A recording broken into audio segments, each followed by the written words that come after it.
Welcome, everyone, to the launch of Ideology in U.S. Foreign Relations, New Histories, edited by Christopher McKnight Nichols and David Milne, and just out from Columbia University Press. My name is Dorothy Noyes. I'm the director of the Mershon Center for International Security Studies at The Ohio State University, and I'm very pleased to be hosting this conversation with the volume's two editors, David Milne and Mershon's own Chris Nichols. So to introduce our two guests, David Milne is professor of modern history at the University of East Anglia, and his first book, America's Rasputin, Walt Rostow and the Vietnam War, was published by Hill and Wang in 2008. His second book, World Making, The Art and Science of American Diplomacy, was published in 2015 by Farrar, Straus and Giroux, and this widely praised book is really germane to a discussion about ideas, especially in the interdisciplinary setting of the Mershon Center, because he's not talking about ideology in the traditional categories of international relations, realism and idealism. Instead, the book looks at the philosophies of statecraft through case studies of people whose names we all know, talking about what it means to treat diplomacy as an art, a task of shaping communication through the resources at hand in the situation, versus understanding it as a science in which the application of a unified theory can generate and predict outcomes. Milne's current book in progress, under contract with Oxford University Press, is a biography of the trailblazing Chicago Tribune journalist Sigrid Schultz. Then Christopher McKnight Nichols is our newly installed professor of history and Wayne Woodrow Hayes Chair in National Security Studies for the host of this event, the Mershon Center for International Security Studies at Ohio State. Nichols specializes in the history of the United States and its relationship to the rest of the world, particularly in the areas of isolationism, internationalism, and globalization. He's the author or editor of 6 books, notably Promise and Peril, America at the Dawn of a Global Age, which came out from Harvard in 2011. And prior to the volume we'll be discussing today, his most recent book is the edited volume, Rethinking American Grand Strategy, from Oxford in 2021. Nichols has been an Andrew Carnegie Fellow, among a host of other distinctions, and he has a very active presence as an advocate for the humanities and a public commentator on the historical dimensions of US politics and foreign policy. I would not by any means presume to capture his energies in a single contribution, but I would venture to suggest that maybe his signature scholarly move is to take a shop-worn concept that US foreign policy discourse has taken for granted, such as isolationism, grand strategy, or indeed ideology, and open that concept up to reveal the diverse social participation and the wide range of social purposes that are engaged beneath that label. For our format today, we're going to start with short presentations from David and Chris on the book's innovative approach and some of its takeaways. As you listen to them, please use the Q&A function, just as questions occur to you.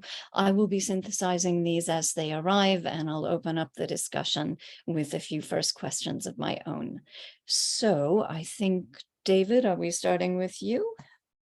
Then you have the floor. Okay, great. Thank you so much for that kind introduction. Good afternoon, or for me anyway, in the UK, good evening. It's a pleasure to be here to discuss ideology in US foreign relations. I'm hugely grateful to Ohio State University and the Mershon Center for hosting this launch event, and to Professor Noyes for chairing it. I also want to thank Oregon State University for hosting me for a semester in the fall of 2019, which allowed Chris and I to make great headway with the book. But above all, I owe an immense debt of gratitude to Chris Nichols, who has been the perfect collaborator in so many ways. So in his influential book of 1987, the historian Michael Hunt defined ideology as, quote, an interrelated set of convictions or assumptions that reduces the complexities of a particular slice of reality to easily comprehensible terms and suggests appropriate ways for dealing with that reality, end quote. Other writers have suggested that the cerebral and the primal become one where ideology is concerned. If the lion had a consciousness, Theodor Adorno once wrote, his rage at the antelope he wants to eat would be his ideology, end quote. I'm not going to get mired in definitions right now, but the question of what is ideology is one that undoubtedly we will return to later on. Now, Michael Hunt's purpose in Ideology in US foreign policy was to demonstrate how three varieties of ideology, a conception of national mission, the imposition of racial hierarchies on other peoples, and a deep-set hostility towards social revolutions, has shaped elite policymaking. It's a bravura performance, and the book has had a massive impact on the field of diplomatic and international history. Speaking personally, it's played a huge role in shaping my own research. Now, back in 2012, I think it was, at the annual Schaeffer Conference in Hartford, Connecticut, Chris and I had a really interesting conversation where we thought about the possibilities inherent in moving back and revisiting the question of ideology in US foreign relations, but not in a dual-authored book, but in an edited collection, where Hunt had focused on how ideology had shaped elites.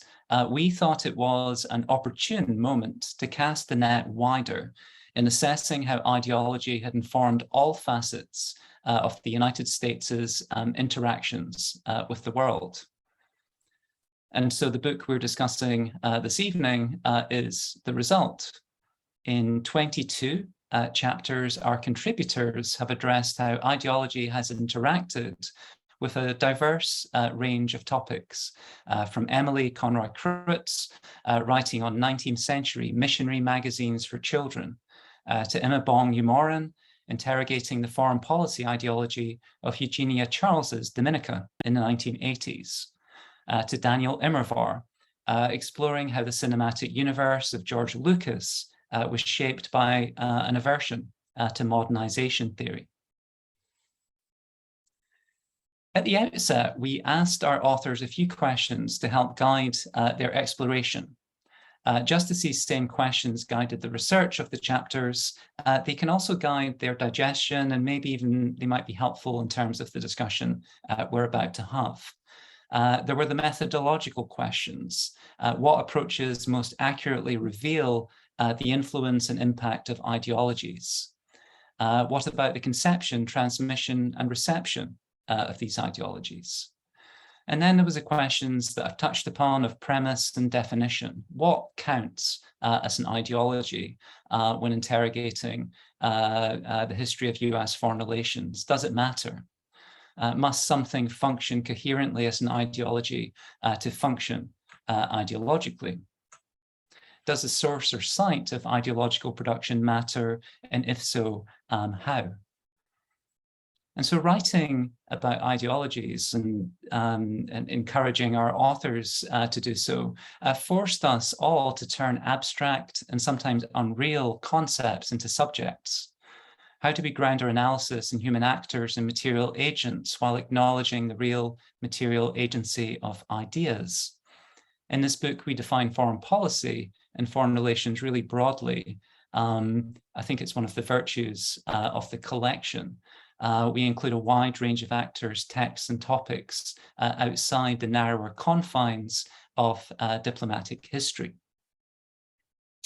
Now, coming back to my own research and what kind of brought me to this topic, and I know that Chris's previous, his books, his edited books, have also focused very much on ideas and ideologies, which is why we happened upon this topic.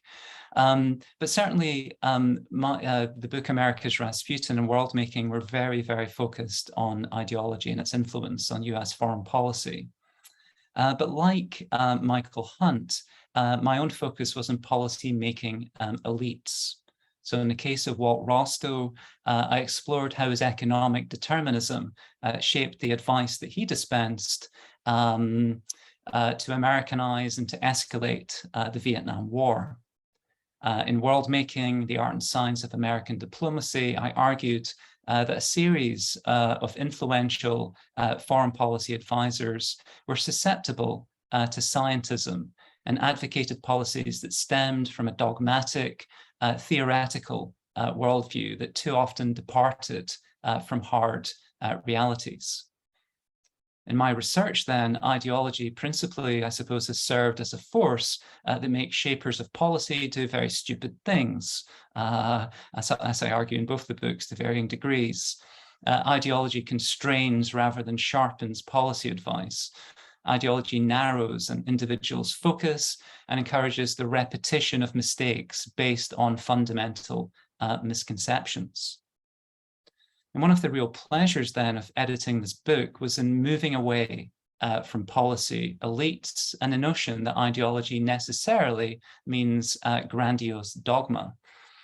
Editing a book is a wonderful way to expand one's scholarly horizons, and this was certainly the case here. The diversity of approach that's evident across these 22 chapters, I think, is really remarkable. But I'm going to hand over now to Chris to flesh this out in a bit more detail, and also to talk a little bit about his own contribution on unilateralism as ideology. Thanks. Thanks, David. Those were great remarks, helping frame what I hope will be an excellent conversation to come. First, special thanks to Dory Noyes, Danny Wallerman, Kyle McRae, Annie Mackey, and the whole team at the Mershon Center. It's wonderful to be a part of the Mershon Center at The Ohio State University. And, books aren't made in a vacuum. Scholars often seem to be in our little monastic cells surrounded by books, at least some of us in the humanities, behavioral social sciences, perhaps. And that's not the case. We work in community. Working with David and his kind remarks there underscored was really crucial to my thinking on this subject, and the help and support of other institutions and groups. So the Richard Lounsbury Foundation provided an essential grant for this project. Oregon State University was a fantastic home, the Center for the Humanities there in particular, and the College of Liberal Arts. We had some fantastic other funders and friends like Patrick and Vicki Stone, who helped support the conference, the international conference that gave rise to this collaboration. And I would add that to do multinational, multi-year projects with dozens of contributors takes a fair amount of time, effort, and resources. And so we were very fortunate to have those. And I think that's ultimately about the contributors who are involved in the book. And so David and I are very proud of the book, in part because we are so proud of the people who were involved in it, the great scholars who dedicated their time and efforts. So having said all that, what I want to do is briefly lay out a little bit more depth and detail here, talk a little bit about the present, because I think that is something people are very interested in, and some questions may come back around to that, and then dive into a few elements of the chapters to give us some meat for our conversation and give a sense of some takeaways from the project. Some were unexpected and some were obvious from the outset. So first off, one thing that I thought I would note comes from a quote, and perhaps it's partly because I'm working on another book project on the election of 1952 and the transformation of US foreign policy in the early Cold War, comes from Dwight Eisenhower from a press conference at the end of August in 1956. And he said, "The world moves, and ideas that were good once are not always good." And to paraphrase Eisenhower in another sense, he was a figure who extolled planning, but not plans, right? Supreme Allied Commander, eventually Allied Commander for NATO, the architect or one of the architects of the largest amphibious operation in world history, D-Day. one of the things that Eisenhower valued so much was planning. And in my view, a lot of that planning process was about ideology, sometimes for good and sometimes not so much, as David was suggesting.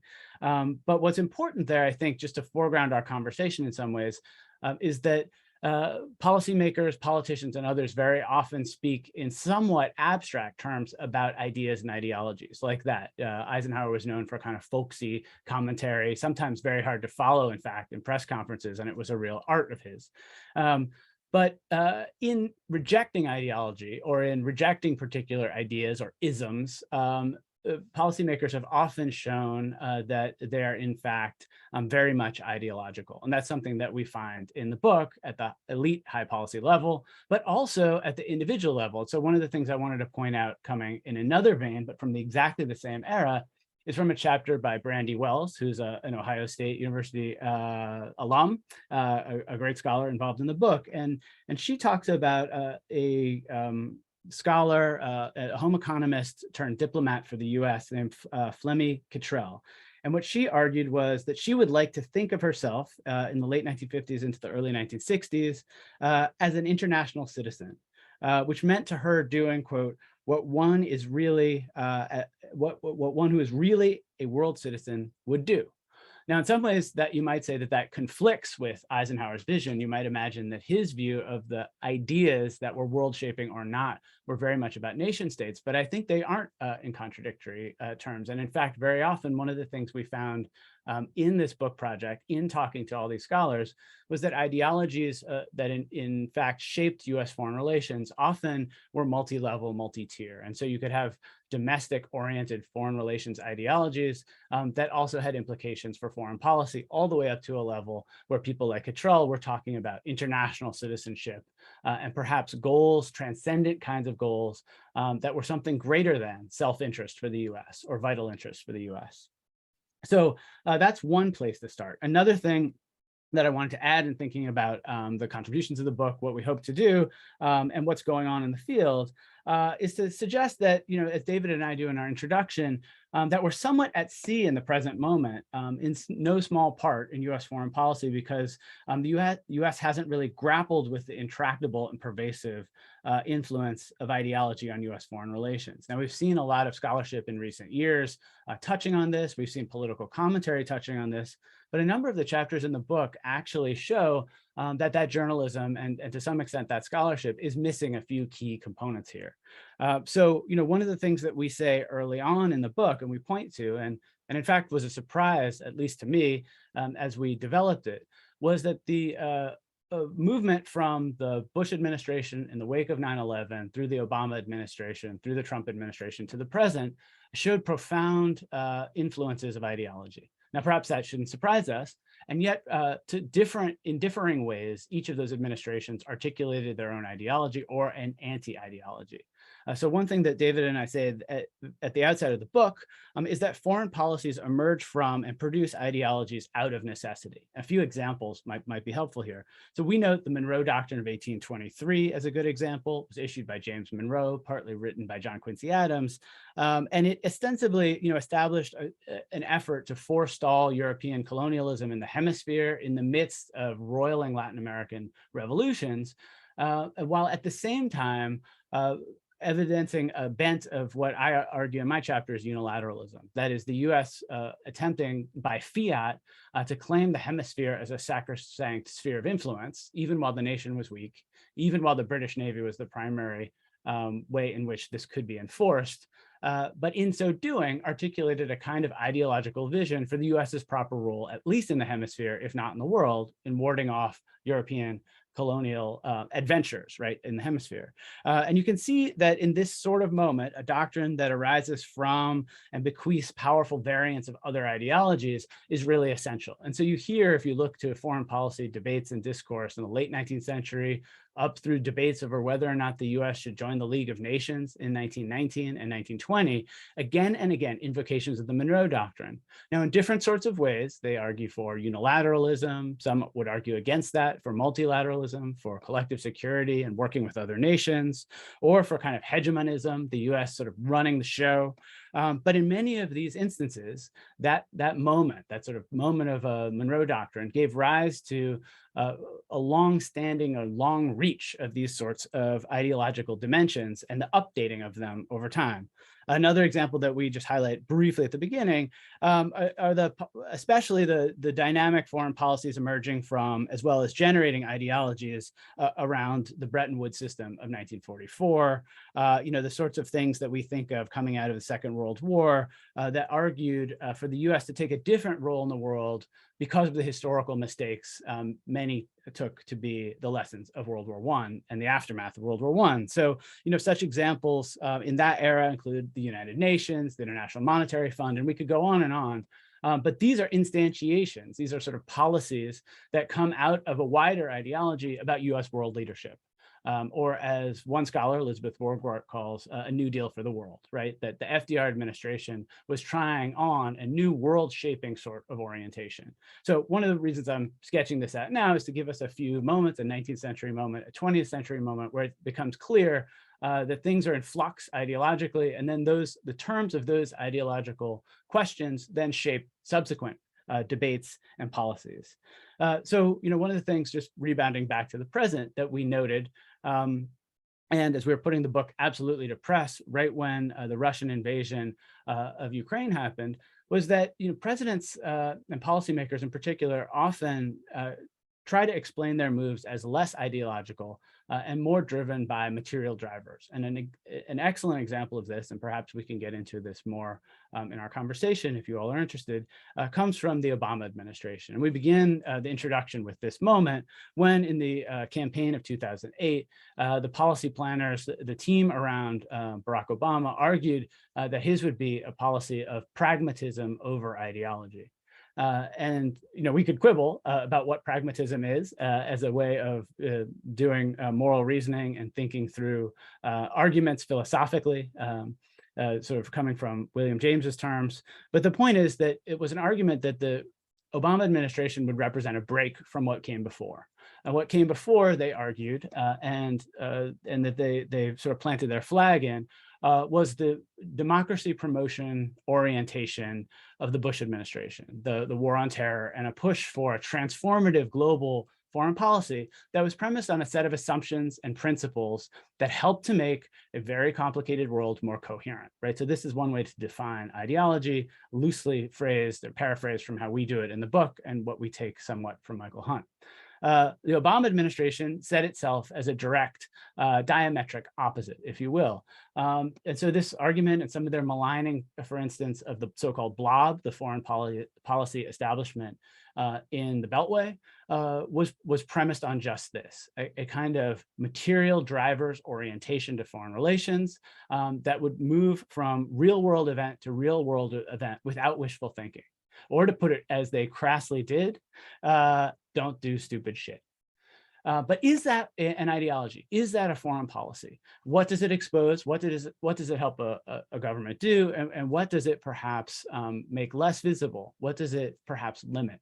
And one of the things we thought, particularly as we're putting the book to press, but that we've been toying with since we gathered everyone in 2019 and since we started these conversations a decade ago, is that in fact, when presidencies, when policymakers and other groups, including international non-governmental organizations like foreign missions groups, like emissaries, like GIs coming back from the Second World War, so these are some other figures in different chapters in the book, when they think that they're acting anti-ideologically or eschew ideology, you often find that anti-ideology is itself fundamentally ideological.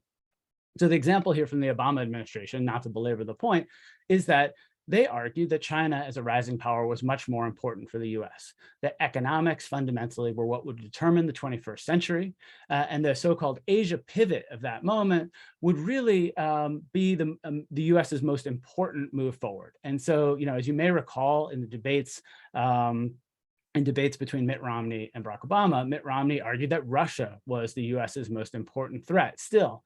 And Obama sort of poo-pooed that and said, that's Cold War thinking, that's antiquated, that's atavistic.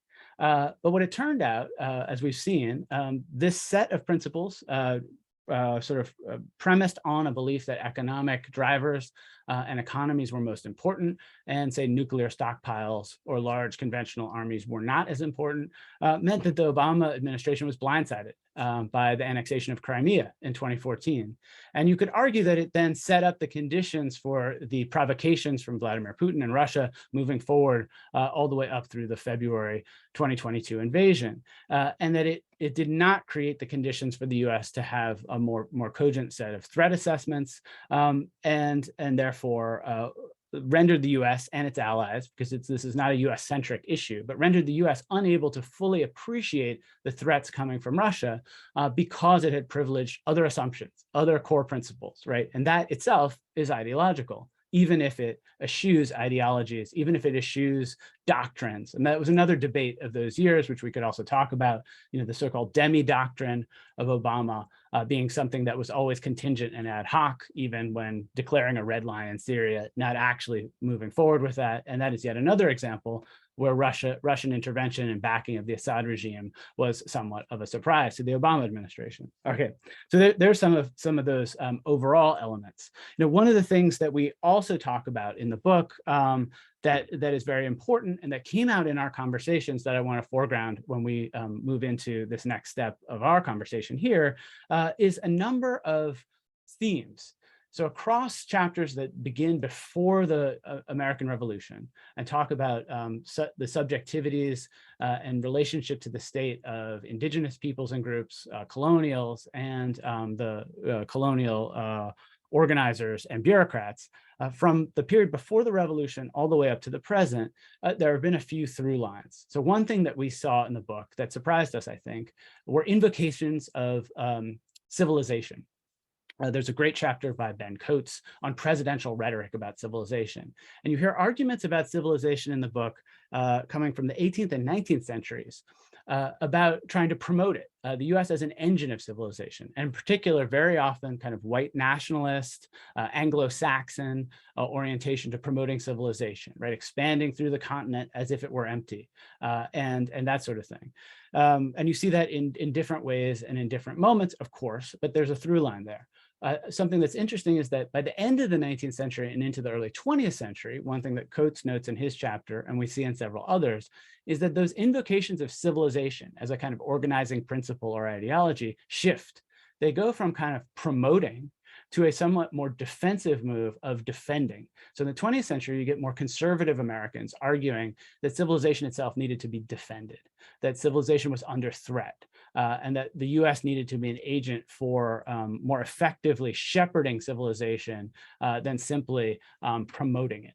So that's one through line that's interesting in the book. A corollary to that, that you also see in other scholarship is about racial hierarchy, right? That civilizations have ranks and hierarchies, and that they're often, particularly in the 18th and 19th century sense, premised on the capacities of different racial groups. And that there were vigorous debates in US history about this, of course, but that has permeated the discussions about civilization and also about different kinds of ideological ways to understand the foreign and domestic sort of components. So one element that's interesting there for a presidency that had seemed less ideological, for instance, such as the Trump administration, is unilateralism, which is what I wrote about in my chapter. The sort of do it alone, America first orientation in the world that was often premised on positions about who and what counts in the US. So how to limit the borders, limit immigration, for instance, how to think through supporting domestic industries, manufacturing in particular, but blue collar work writ more largely, that this sort of unilateral orientation to the world, which many observers in 2016 and 2017 were surprised to see. And in fact, argued that's not American, right? We heard this in a lot of journalism, that America First was something that was from 1940 or 41. Why is it so popular, they asked. And historians like me who've written a lot about isolationism and who know a lot about the history of America First argued, no, it shouldn't be surprising. This is one of the most enduring values in US history. And so one of the things I argue in my unilateralism chapter is that a orientation of the US to go it alone in the world has been one of the most fundamental ways in which US foreign policy and foreign policy debates have been configured. You see this at the high level with elites, with policymakers and presidents, but you see this throughout. You see this in polling of regular individuals saying the US should stay out of World War I or World War II, or has no business in Vietnam, all the way up to the 2020s, when the majority of Americans for the first time since 1974, the 2010s, when the majority of Americans for the first time since 1974 said the US should, quote, mind its own business internationally. These are very potent and very powerful ideas about limiting the US's commitments abroad and being forced into other nations' fights, be they economic or military, and about privileging the nation at home, putting US citizens first. So unilateralism is another key component, and that is closely linked to another ideology that we see often in the book, which is exceptionalism. Many Americans from the colonial origins up to the present thought of their nation, thought of their people as something special, as something unique. And many of the chapters in the book argue that despite their thinking that, perhaps they weren't so different, and this may be something we can talk about. And yet in other cases, it does seem that in different moments, American articulations of ideology did in fact reflect something, if not unique and singular, then more or less specialized in the American context. And I'll add a few more final comments. One thing that we thought that was great in the book is that there are a few chapters that deal with emotions and core concepts. So there's been a turn in recent US history towards language, towards rhetoric. And so there's a chapter by Jeremy Surrey on freedom, freedom over, freedom to, freedom for, the sort of FDR-esque ideas, thinking of tracking ideas about freedom over time and how they were used. It's a chapter by Andrew Preston on fear and how America may perhaps be uniquely, US foreign policy, may uniquely be led by ideas and emotions such as fear, and that fear as an organizing principle is a really fascinating and important one to think through.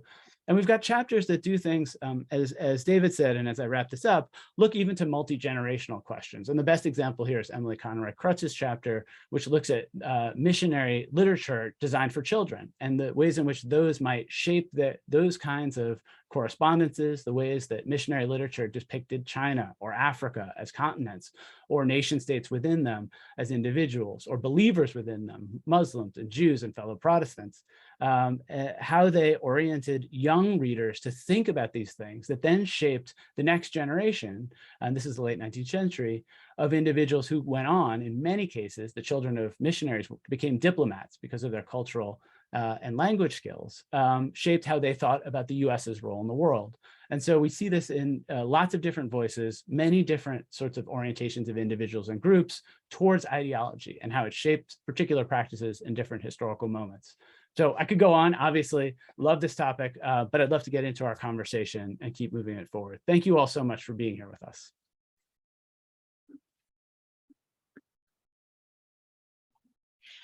Thank you both. I have to begin with an apology. This is, of course, the moment of all moments when my internet decides to go bluey. So I'm now doing this on my phone. I hope you can hear me, but if at any time I zone out, Chris, I will ask you to take over. But for the moment, we seem to have liftoff. So questions are beginning to filter in from the audience, and please continue to use the Q&A function to bring your questions in. I had wanted to start with some framing questions of my own, thinking about some of the things this volume notably, and so I have to apologize that I heard very little of what David had to say, and Chris, I heard intermittently. So if I'm repeating myself, it's because what you said was, worth emphasizing again. At any rate, I appreciate very much, first of all, that the book makes a real point of showing us that there is ideology everywhere, even when we're proud of not having any. We have, in fact, a first question there from Ivor Kovac, asking whether we can have a non-ideological foreign policy. Is there anything that could look like, or is all of this anti-ideology discourse simply that kind of paradigm where we say, I have convictions and you have beliefs and they have ideology, the kind of pejorative sense? Let's maybe start with that. I guess one question, can we ever get out of ideology? And maybe a related question, because this volume in keeping with the shift in diplomatic history over the last 20 years or so. And of course, many of your contributors, you yourselves, had been big figures in that transformation. There's been the move from the actions of foreign ministries and state departments to diverse actors, grassroots actors, citizen initiatives. And maybe you could say something about the difference that inclusivity of approach makes for what we understand about what ideas are, what ideology is. So can we get out of it, and does it make a difference when we go beyond state-led initiatives? Well, I mean, maybe I could come in on the first part, the can we get out of it? And I think one of the examples that Chris began to develop in regards to the Obama administration. So he was talking about the possibility that Russia's going to pose a genuine threat to US interests in the election campaign against Mitt Romney. And Mitt Romney, of course, had said that Russia was our #1 geopolitical foe. Well, if we go back to the speech that really made Obama's name, this was the anti-war speech that he delivered in Chicago in I think it was 2002, 2003, when it was obvious that there was almost like a move to war, a rush to war on the part of the George W. Bush administration. And in this speech, Obama name-checked a number of people whose reading of the world he viewed as faulty. Paul Wolfowitz, was one. And what he decried in that speech was, the possibility of an invasion of Iraq. It was a dumb war. It was an ideological war. This is really what Obama found so objectionable, that this kind of body of ideas that kind of cohered under the label of neoconservatism, a sort of variant on Wilsonianism, but without the regard for multilateralism, that this was really what was driving policy. And I think Obama, in some ways, what he sought to do was to pursue a non-ideological, or to transcend sort of the limits and constraints of ideology, with his kind of emphasis on pragmatism. But of course, I think where Obama becomes quite ideological is in regards to his view on economics and economic drivers being significant, hugely significant. So he kind of underestimated Russia's ability to wreak havoc, because he viewed the Russian economy as weak, as sclerotic, as this is a second-rate power, as Obama would have it. I mean, that in itself, that economic determinism is an ideology. It's and it constrains and it blinds. And I think sometimes we see this with realist analysts of foreign policy, who are often profoundly opposed, for very good reasons in many instances, to kind of an ideological way of thinking, to liberal interventionism or what have you. But realism in itself functions ideologically and can constrain and blind just as much as a whole series of other sort of ideological constructs. So maybe that Obama case study can be useful in suggesting that, ideology is inescapable, in so many different ways. And I have a few comments there too, David. That's a great place to start. I don't think the comment and question are wrong exactly. The way we're talking about ideology here. Can you escape all ideologies? But rather, and then here borrowing from sort of how David was framing this at the beginning, which comes from a number of other historians, it's certainly not just us. The kinds of webs of ideology at work that inform foreign policy on the one hand, but also non-state actors and other individuals are in fact something I think it would be awfully hard to get out from under, right? So that it isn't that we're enmeshed in these sorts of systems and sets of ideas, or go back to that very basic sort of definition. We've got if we're reducing the complexities of either a particular part of the world or international challenge or just geopolitics most broadly, ideologies help us to organize our assumptions and our convictions into a more coherent, clear way of understanding the infinitely complex, right? So again, this is sort of borrowing on how we talk about it in the introduction and how Michael Hunt, among others, has talked about it. And there's a whole long lineage of scholars that we could get into who've dealt with this definition. So that said, right, it's not some simple binary ideological and non-ideological. What we're arguing for, certainly what I am here, is to talk about, distinguishing between the different strands that are at work, trying to figure out what is more salient in a given moment, and then looking at that historical contextual moment to see what difference it made. So one of the things we say in the introduction too is that ideologies are often pointed to as measuring success or failure. And that may not necessarily be the best way to think about it, but when you think about sort of realism and idealism or some of the other isms that international relations scholars and theorists often use, that is sort of how you default back. So, I would encourage us to think about this interrelated set of convictions and assumptions, this kind of web of ideology at work. When you do that, then I think this gets to Dory's second question. You find a whole lot more actors are salient, a whole lot more ways of thinking about the world are important. So for instance, in ideology and foreign relations, you very rarely used to find religion playing a central role. Certainly in foreign relations scholarship, more than 20 years ago and going farther back, religious impulses, religious motivations, religious rhetoric and language were often not thought of as either as coherent or as easy to pin down, and therefore often relegated to the sidelines in understanding this sort of history. And that's no longer the case. So in the broader trends in US foreign relations, but also in thinking about ideology, religious motivations, I would argue, seem to need to be given a lot more credence. When you do that, you look all the way down, as we've been noting, to the children of missionaries and mission literature, and you can think generationally about that. So what other differences do looking at a wide range of actors make? I think one of my favorite chapters for this in Scholars, and we'll be doing a talk at the Wilson Center in a few months on this book on ideology, is Michaela Honecker-Moore, professor at Iowa. And she wrote a great chapter really about the grassroots ways of understanding ideology. And one of the things that her work, and she's got a forthcoming book on this, shows, I think, really definitively, is that regular individuals, the GIs coming back from World War II are her central focal figures, but regular individuals, normal citizens without elite policymaking status of any type, they in fact have robust foreign policy ideas and ideologies. And they articulate them in surprisingly, perhaps Kennan-esque, George Kennan-esque, architect of containment kinds of ways that regular individuals, though many of us who are involved in this world tend to dismiss the role of the electorate, for instance, in thinking about foreign policy, they do that at their own peril.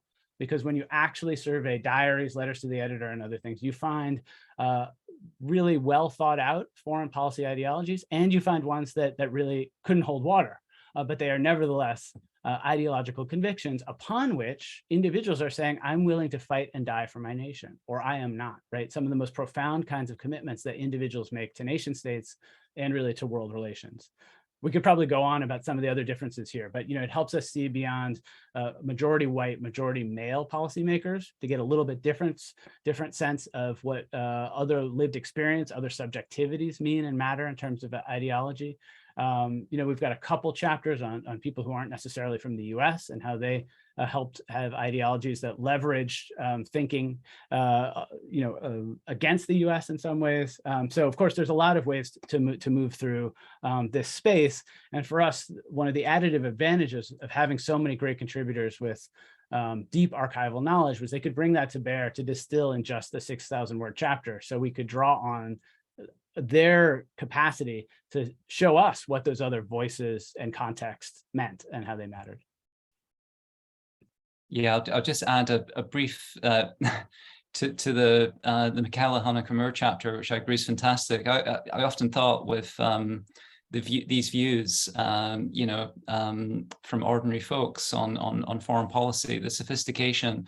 If George Kennan had an opportunity to read Michaela's chapter, it might have softened his elitism and his contempt generally for the views of the general public. Well, I want to follow on that a bit, and also perhaps to defend Obama's dumb war speech. I buy your argument about ideology, and I buy your about realism, about the economic assumptions behind his foreign policy, all of that. But I think we might see a dumb war for another reason that has to do with who's listening or not listening to whom. And I'm thinking of a great line from George Bernard Shaw talking about Britain in its imperial moment, that every Englishman thinks of the world as a kind of moral gymnasium in which to exercise his character.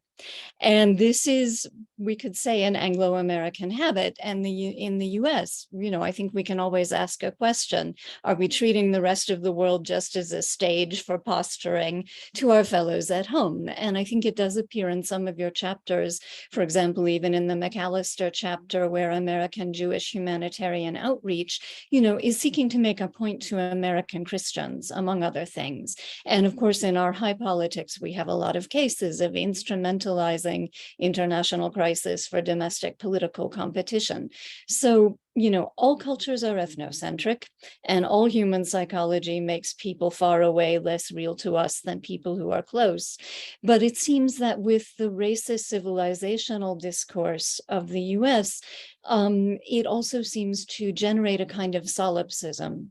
And even in defensive moments, such as Chris mentions, for example, after 9/11, we're always thinking about how to talk better, not how to listen better. And so your cases seem to support this picture to some extent. I think you have the Umoran chapter where Eugenia Charles of Dominica is leveraging Reagan's anti-communism and neoliberalism and getting at least some temporary local advantage out of it. But Penny von Eschen's chapter shows a big international dialogue going on about what a post-1989 world order could look like. And the US is simply refusing to learn from it. So I'm wondering if you could say something about the relations in foreign relations. That is, how much do actual interactions with actors abroad either push back against pre-existing ideology or shape ideology in the first place?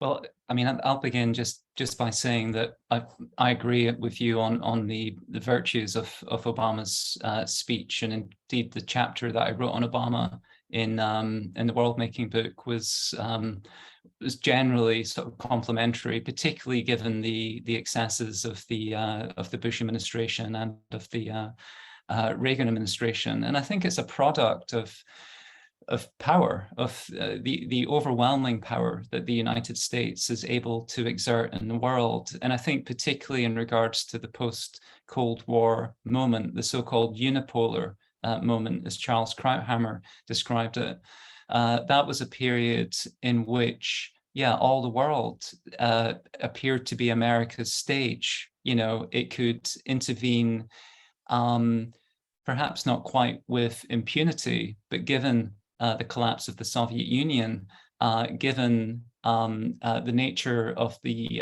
United Nations, it encouraged a certain type of thinking that was perhaps not entirely immune from countervailing voices from overseas, but I think solipsism is a good word to use to describe it. I don't think it's necessarily always been the case. And I think the post-war period in particular, which to my mind is one of the, one of the most impressive kind of sequences of policy initiatives emanating from the US. A lot of them had their origins or were influenced by European nations, particularly in the post-war European setting, the creation of NATO, for example, where the influence of Britain there was significant. But I think in regards to the period in which perhaps the most disastrous foreign policy intervention took place, it's the absence of countervailing power that makes everything seem possible, from Charles Krauthammer's unipolar moment to Francis Fukuyama's insights on the end of history and the last man, which are not as simplistic as sometimes he's portrayed, but it's indicative of a particular moment in time. So yeah, I think that speaks a little bit to what you're suggesting there. But I'll pass to Chris. Well, I'd love to pick up on two parts of your answer, David, which I think are great. One, power. So one of the reasons that my chapter on unilateralism, which is sort of a think piece here, a winding way of thinking about unilateralism, which actually hasn't been much written about, despite the fact that it appears a lot in literature, is to look at it etymologically. Interestingly, unilateralism appears after multilateralism. And it's part of the era that David's describing, where you get as a sort of new assumed default setting for US foreign policy and foreign policy thought, multilateral organization, commitments, US world leadership, all premised on military and commercial power, right? But if you go farther back, a lot of my chapter talks about the 19th century, really, and how the US as a weak power did have to do what you're describing, Dory, right? Did have to listen more, even as it made unilateral types of moves. And I would say, it's sort of a truism in our field of US foreign relations now, that we think of US relations with the world as multi-directional, as inherently, reciprocal and multi-dimensional, right? So when we're looking at these characters and figures, virtually all the historians in this book and political scientists as well, they're looking, at those interchanges to some extent. That's why very purposely our book is relations, and some previous works have been policy, right? Because that is something that we are very attuned to, and you're right to put your finger on it in noting some of the chapters that you mentioned there, Dory. And I think the relations also make a difference in terms of world making and kind of David's previous work and thinking about the world views of these individuals, that the more that American thinkers, broadly defined from grassroots folks all the way up to presidents and politicians, are aware of that reciprocal relationship with other countries, particularly when there isn't quite as much hegemonic power at stake, the more they're likely to take those into account in terms of the formulation of at least the core ideas at work in developing foreign policy views and debates. And here I would come back around to David's point about countervailing power. The most surprising thing I found in now almost 2 decades of working on American isolationism that I never would have predicted when I first started is that I have become an advocate for isolationist arguments because they serve, historically at least, as a significant countervailing force against the sorts of things that all the way up to the Obama administration, all the way up to this argument to not do stupid shit come into play, right? Those arguments say, hey, the core precepts of American foreign policy should proceed from what is best for the nation state and should in the very least know what are the intended and unintended consequences of something as major as an intervention in war. And the push, whether isolationist arguments come from the left or the right, and in eras of less power, you can see a much wider spectrum of those arguments. For instance, the anti-imperialists of 1898, figures like, W.E.B. Du Bois, aligning with Andrew Carnegie, aligning with William James, aligning with Jane Addams, aligning with Samuel Gompers and former presidents, against the Teddy Roosevelts and the Henry Cabot Lodges and the imperialists of that moment. One of the things that they argue is that the US should prioritize the domestic over the foreign.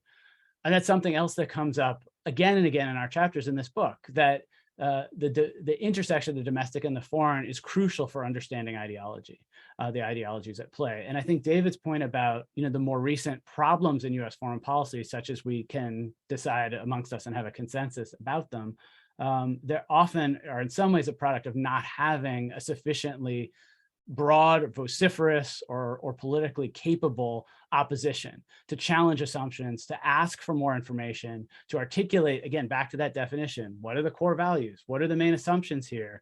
Is there a match between means and ends? Those kinds of things.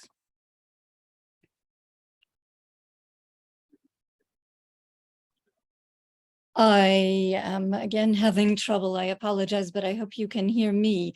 To pick up on unilateralism, we have a question from Candy Pearson Charlton that she's not an isolationist, but she feels it's unethical for the US to insert itself into other countries and dictate how they should run things. And she wants to know if there's a difference. And I think it raises a this more general question of both unilateralism and exceptionalism, base assumptions that seem to, I wonder how deep you think they go, that the US is the decider, that the US is the default agent of history, that the US is the example for the world. And so amidst all of these very diverse actors and cases you have, do you feel to some extent at this base level, there is a shared worldview about the US role in the world? You've talked a bit about the path dependencies through which this took shape historically. We'll take a little bit of that and then I'll toss it over to David. So Candy, that's a great question. You know, I think as a citizen, as well as a scholar, I agree with the core sentiment there, which is to say the US, you know, messing around in other countries against their will is not something I'm in favor of. And in fact, you see in the historical record that does not have to be quote unquote isolationist, right? People who push for the US not taking a quote leadership role in different kinds of organizations or interventions, but rather being a more formal partner. And you see this through health operations would be a good example here, public health efforts, that the US could be more of a partner and less of a leader. And in other words, the US in helping on health operations is often through congressional acts, push secondary goals into those policies. So an example there that comes from my previous book on the PEPFAR program, AIDS relief for the Bush administration in Africa, was mostly bilateral. And it was incredibly successful. By most reports, saved 18 to 20 million lives in Africa from HIV-related deaths. But part of the congressional acts there pushed moral sorts of opinions as well. So push for abstinence-only education and not having contraception as part of these programs. And so what I'm spinning out from your comment and question, Candy, is that, you know, there are other kinds of questions about the way that the US can be a moral agent in the world, and that there are often domestic kinds of concerns wrapped up in them. It's hard to get out from under that, even with very successful programs. So I do think there's a difference between a kind of isolationist positioning, which would argue that unless it's absolutely in the nation's best interest, binding kinds of alliances and security deals are not to be broached. Whereas a kind of cautious view about internationalism might permit the US to act as a partner with other countries if we're talking in the present. And you can think about other humanitarian relief operations in past years. You know, there's all kinds of great scholarship. I don't know if she's on this or not, but a collaborator in my previous book and some of my other work, Julia Irwin, has written about the Red Cross and humanitarian relief, and how the Red Cross becomes a kind of hybrid public-private organization that's done tremendous good in the world, and at times early on had sort of more of the trappings of the American flag. And then that would be another question, an open question from me to you and to other scholars who may be on this, on this conversation. How much of a difference is there between the US helping other countries or US agents, even non-state actors, and the ways in which that's perceived on the so-called receiving end? So if it looks like the American flag has done it, does it matter much if those actions are or aren't a little bit more or less coercive? So anyway, I'll leave it to David to see what else he's got to say there. Okay, yeah, thank you. Yeah, I think, you know, so probably about 20 years ago, the Scandinavian historian Georg Lunderstad came up with the term empire by invitation to describe US policy towards Western Europe in the aftermath of the Second World War. So the Marshall Plan, the creation of NATO, the occupation of the Western zones in Germany, all of which to varying degrees were successful, were substantive achievements, but which had considerable buy-in, of course, from the war-torn, devastated European economies. And I think there's a big reason why those policies were successful. They weren't imposed at bayonet's point. They had significant, it was a collaborative, effort, which of course served US interests. This wasn't just an example of altruism. There was a dollar gap. The US economy was running into the possibility of entering a depression because of the contraction of its export market. But where US intervention, if you like, has worked, it has tended to have the agreement of the nation that's sort of benefiting, in quotation marks, from the policy initiatives that are being launched. I think too many interventions through the Cold War and then beyond into the post-Cold War period have been, there might be a sort of a well-intentioned kind of motivation. Someone like Samantha Power, who worked for the Clinton and the Obama administrations, and wrote a very powerful book called A Problem from Hell, American Age of Genocide, was a forceful advocate of humanitarian intervention.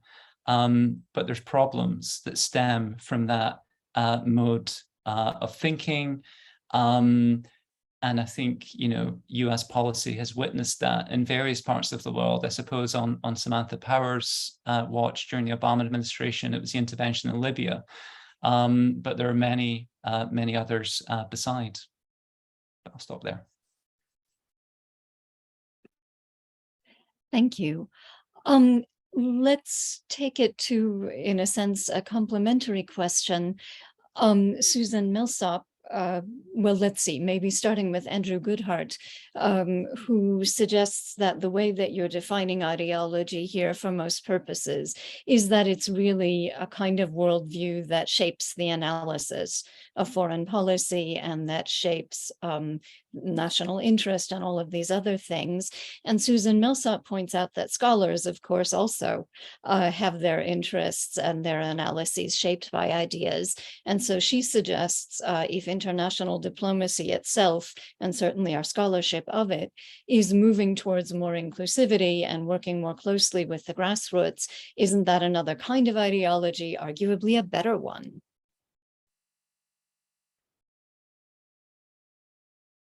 I'd love to pass to David to begin because of his world making book and how much he's grappled with these ideas.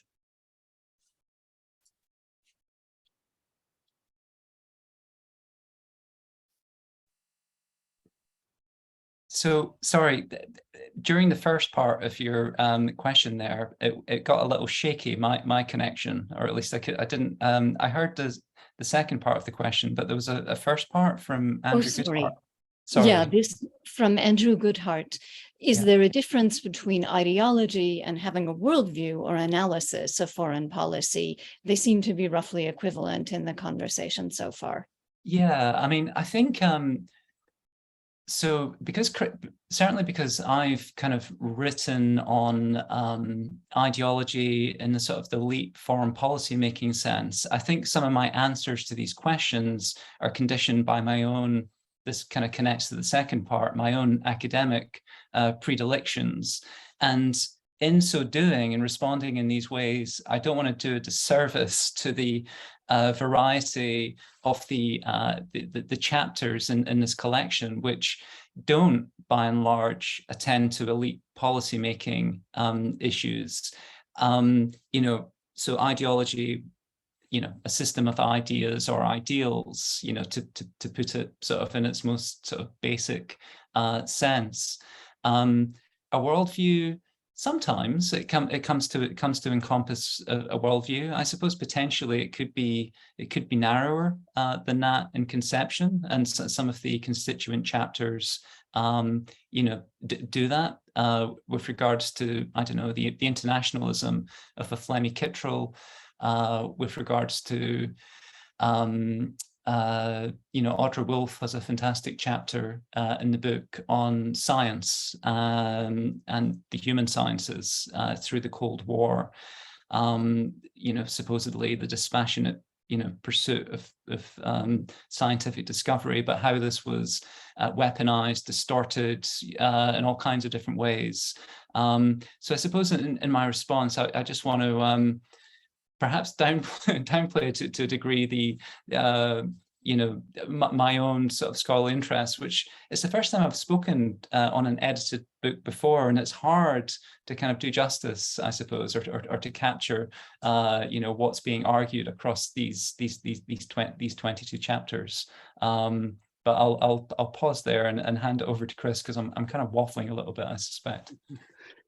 Well, I do agree with you that it's hard to do justice. And as I started at the outset saying how fantastic our fellow contributors are in this book, they don't all agree on what ideology is. And we didn't put down some kind of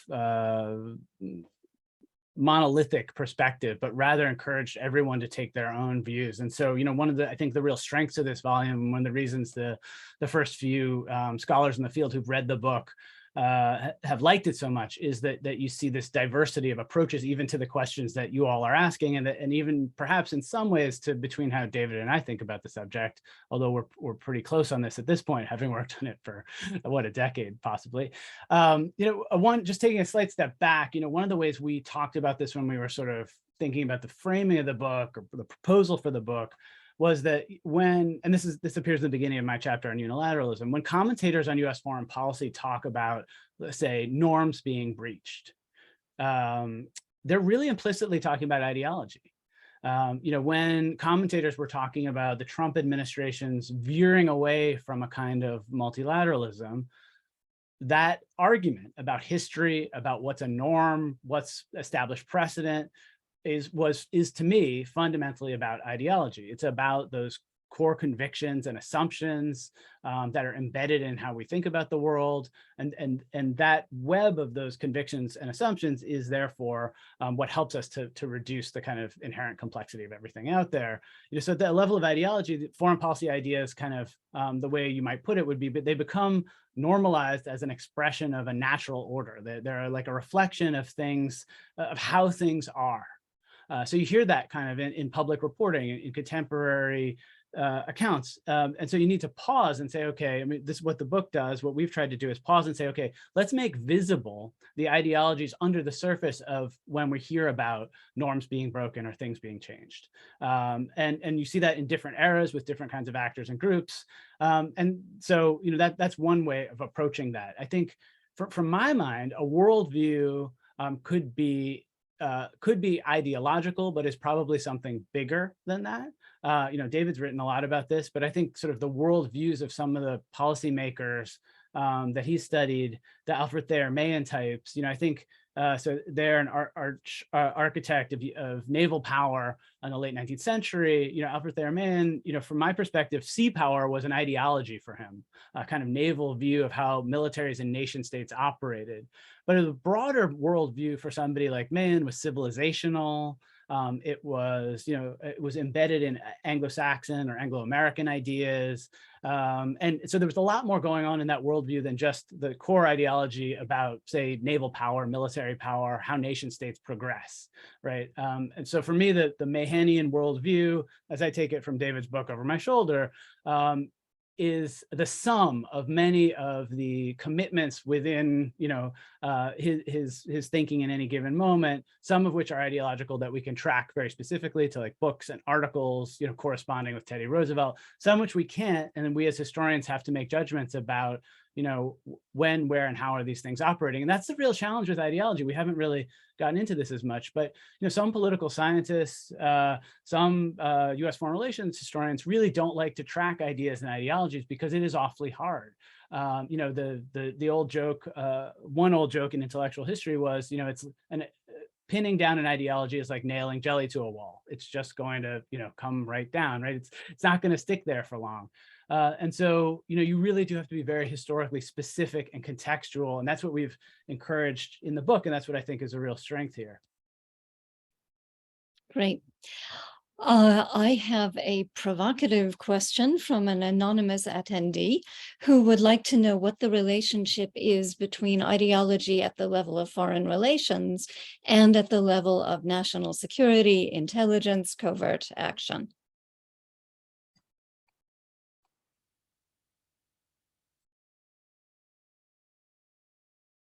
Well, I'll take a beginning stab at it, and maybe David can leap in too. So, we both have studied and taught policy planning in all of its manifestations, especially in the U.S. context.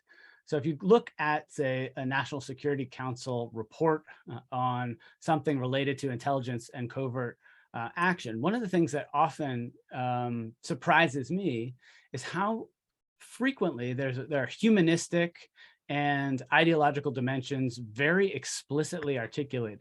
So, one that I teach all the time is NSC 68, the famous covert document from 1950, which I'm guessing this anonymous attendee's question will very much, they will understand and it will resonate with them, that lays out these sort of three basic strategies for how the US should proceed in the Cold War.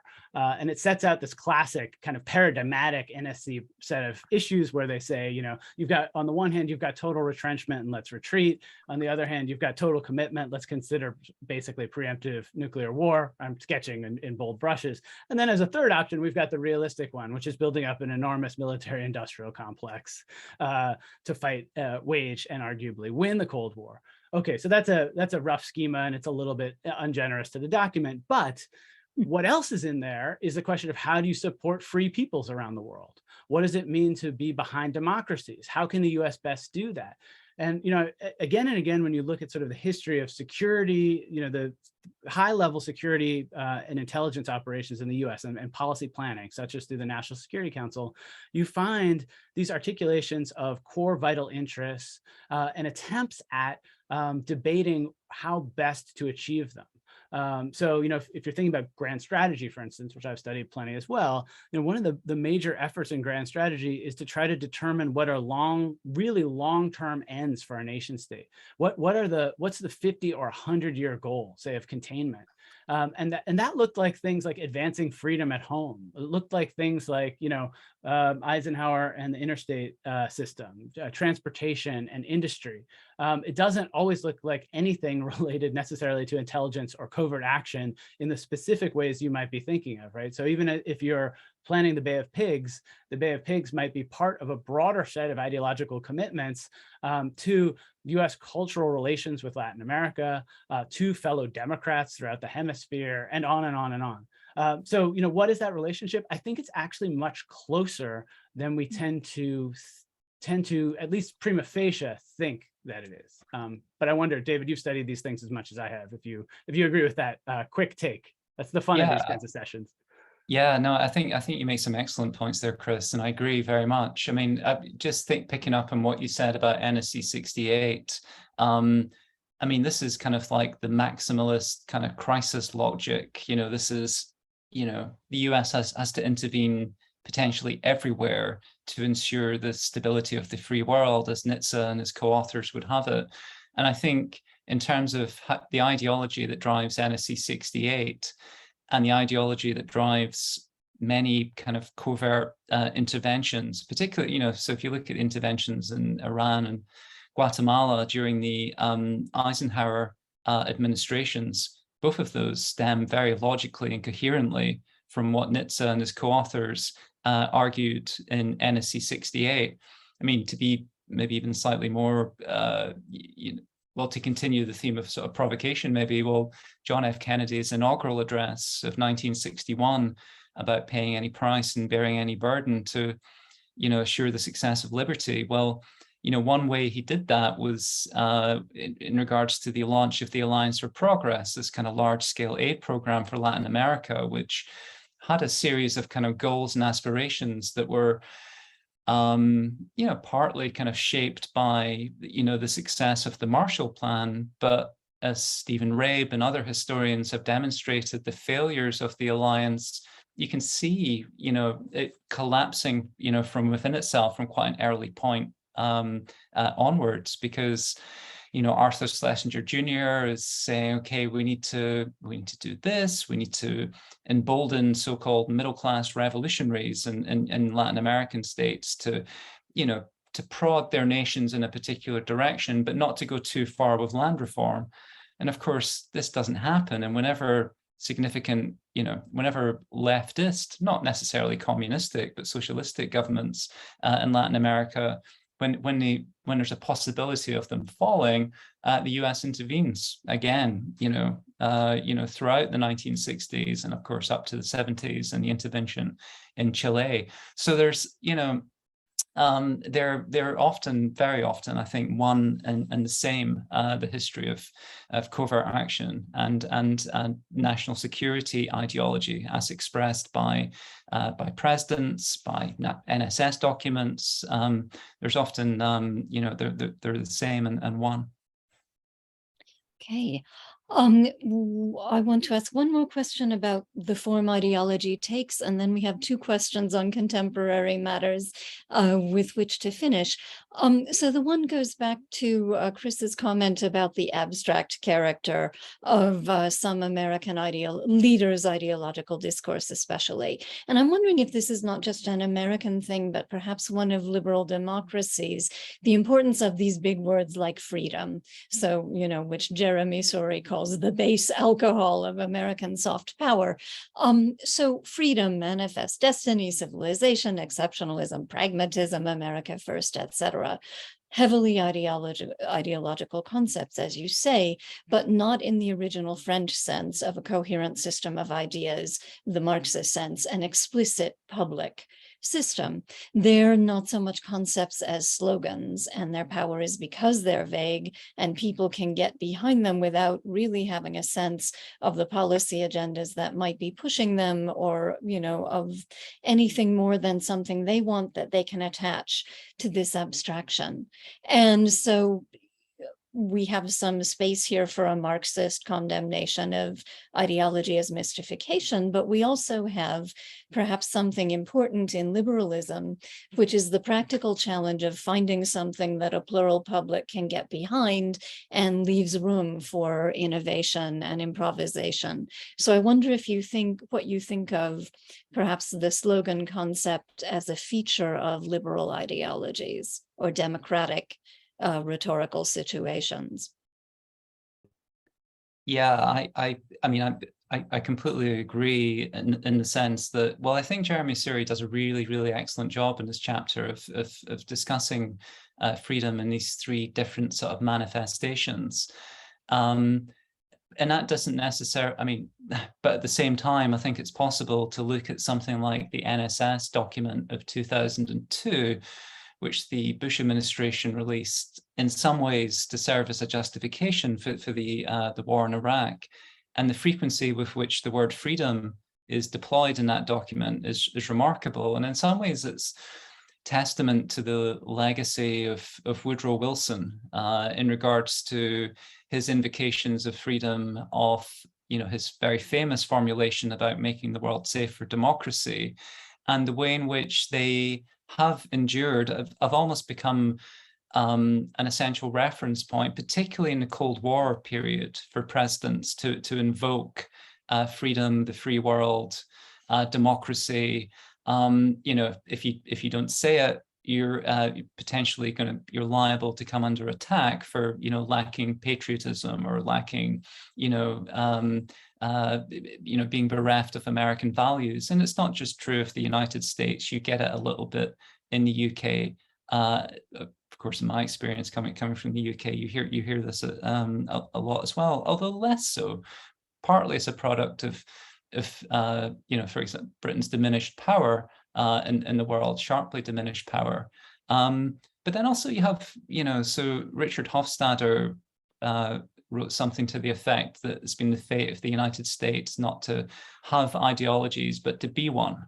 The United States in itself is an ideology, to be American. And you can perhaps see this with the House Un-American activities, the witch hunts, the pursuit of individuals whose views were deemed to be un-American. And it's hard to imagine a counterpart, a House on British activities or on French, or it's harder anyway, I think, in lots of different ways. So yeah, so perhaps that speaks to to some degree to what you're saying. Mhm. I I- guess in connection with what's un-American, Paul Beck asks us, he is, as a specialist on mass political behavior and political parties, an eminent one we can add. He says, I think of ideology in left-right terms. They don't seem to fit the foreign policy realm as you've described it. Is that correct, or is there a fit, even if the language is different? And we might also ask if this is changing in the age of Trump and Orban. But do left and right work in the foreign realm?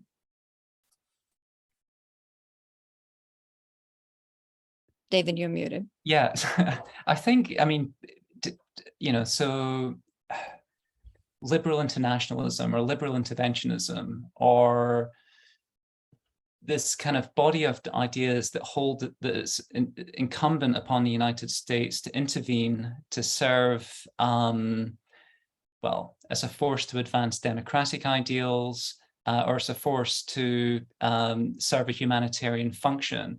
I think that's a good example of a set of ideas that's bipartisan. It's perhaps falling out of fashion slightly certainly during the Trump period, that form of foreign policy interventionism that I think John McCain probably exemplified most of all in the GOP, and Hillary Clinton, who knows, she perhaps best exemplifies it in the Democratic Party. So there's an ideology that doesn't really fit obviously onto a left-right divide. And I suppose realism as well is a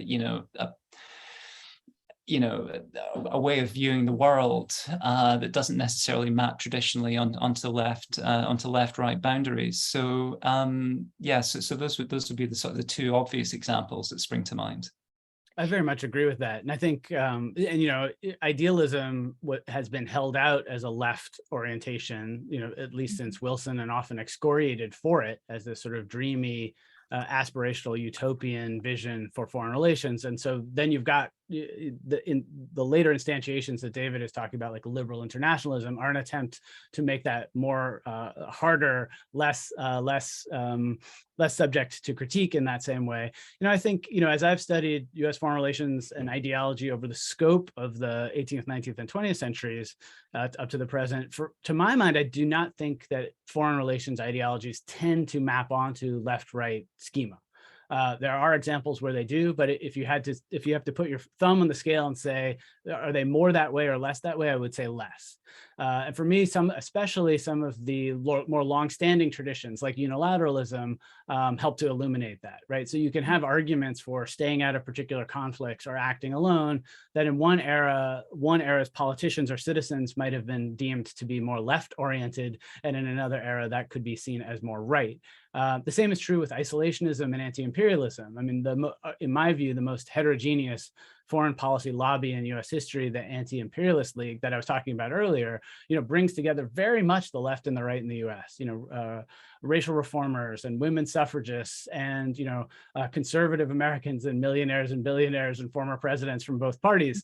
So I think that, back around to Dory's sort of side point, perhaps there has been some attenuation of that in recent years, and perhaps to the US's detriment, that there isn't as much of this kind of heterogeneous mixing and matching there, at least insofar as particular positions add up to an ideology, right? So if you poll Americans today, we all know they'll have all kinds of different views about things, but because of how polarized and partisan American politics is, you get much more simplified kinds of foreign policies that therefore perhaps are evidentiary for some change in a left-right schema of ideology functioning. And then, Dory, I wanted to add one thing on your great comment about language. I think one thing that's interesting when we were talking about policy planning is that when you see, as David was noting, right, freedom in so many of these presidential statements, especially in foreign policy in the Cold War and invocations of religion and God, those often, even as they're persuasive rhetorics that William James might have called specious abstractions, right? Things just aimed at a wider public to get you to buy in because it's patriotic, therefore good, therefore vote, right? That kind of thing. You then see them in policy planning, and you see them in internal debates, and you see them in scholarly documents in ways that have a lot more, I would argue, substance. that they seem to have a kind of power beyond the rhetorical flourish and the mere specious. So James said those specious abstractions like patriotism are empty vessels. But perhaps when you go to a policy planning document that's articulating, a maximalist view of the Cold War, like David was noting for the NSC 68, freedom there has that's a vessel with a lot of work going on there. It means democracy promotion. It means even overturning governments, right? Even covert action. There's a lot of content to freedom in that moment. Great. Now, with the last question and our last 6 minutes, let me take you to what is so current it's happening tomorrow. And let me ask each of you to respond to this and sort of give us your final thought.